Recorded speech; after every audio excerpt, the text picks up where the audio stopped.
정부가 기업 가치를 높이기 위한 밸류업 정책의 드라이브를 건 가운데 금융주는 지속적인 상승세를 보이고 있습니다. 금융지주의 외국인 지분율이 높아 밸류업과 주가 상승의 수혜가 주로 외국인 투자자에게 집중되고 있습니다. 10일 한국거래소에 따르면 9일 장 마감 후 4대 금융지주의 외국인 보유 지분율은 평균 62.39%에 달했습니다.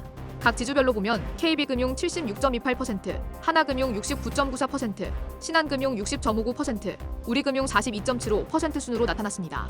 먼저 밸류업 대장주로 꼽히는 KB금융의 주가는 지난 5일 종가 기준으로 올해에만 무려 59.69% 올랐습니다.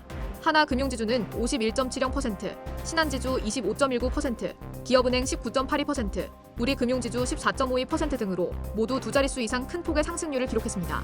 외국인 지분율 역시 지난해 말 72.0%에서 4.28%포인트 증가했습니다.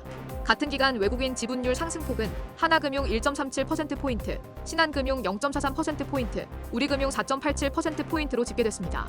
외국인 투자자들의 주식 보유 비중이 우리금융에서 가장 크게 상승했습니다. 이러한 증가는 밸류업 프로그램에 대한 기대감 때문으로 해석됩니다. 은행주는 밸류업 정책의 주요 수혜주로 평가되고 있습니다. 앞서 기획재정부는 지난 3일 배당을 늘린 기업들의 법인세 세액공제 혜택을 주는 인센티브도 공개했습니다. 기업이 직전 3년 평균 주주 환원액 대비 5% 이상의 주주 환원을 진행하면 초과분의 5%를 법인세 세액공제해주는 방식입니다. 이날 KB금융은 장 초반 85,500원까지 오르며 52주 신고가를 경신하기도 했습니다. 금융지주의 주요 산업인 은행업은 주로 국내 금융 소비자를 대상으로 하지만 규제 산업이라는 특성과 낮은 성장성 때문에 투자 대상으로는 큰 관심을 끌지 못했습니다. 또 금융지주들이 배당을 확대할 때마다 높은 외국인 지분으로 인해 국부 유출 문제가 지속적으로 제기되었습니다.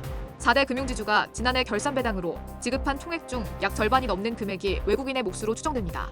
외국인 투자자들이 금융주의 높은 지분을 유지하는 배경에는 국내 투자자들의 상대적으로 낮은 관심도 영향을 미쳤습니다. 한국의 금융주는 낮은 주주 환원율 때문에 국내 투자자들 사이에서 큰 호응을 얻지 못하고 있습니다.